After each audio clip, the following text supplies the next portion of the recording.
Ja viimane etapp. Oleme siis jõudnud sinnani, et risoomid on ära puhastatud. Neid nüüd ei ole vaja tõesti pesta, sellepärast et nad on ikkagi suhteliselt puhtad. On ette valmistatud suur pott.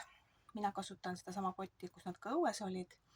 Panen alla põhja ühe kihi mõnusat turvast. Minul on siis siuksed hästi suured 250 liitrised kotid. Ja hakkan neid lihtsalt laduma nüüd siia peale. Panen need otsad kõik üles pidi. Nii, mõnedele ma jätsin natuke pikema otsa, kui te näete.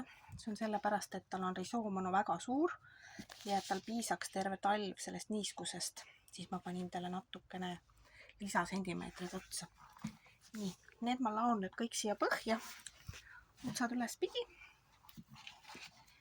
Siis katan pealt kihi turbamullaga. Ja ongi kõik. Ja viin ära keldrisse ja kohe jahedasse. Et ega neid ei ole mõtet siin pikalt hoida. Õnneks ongi see, et praegult on ilmad head kuivad, et siis ei ole vaja ka liigselt kuivatada. Lõikekohad ma tegin kokku selle mullaga, nii et kui ta jääb nüüd siia pehmesse kuiva turbasse, siis ta lihtsalt ise paraneb seal ära. Jahedas ruumis nad enam edasi ei kasva, nii et kasta neil kindlasti vaja ka ei ole. Lihtsalt lasta neil rahulikult talvituda.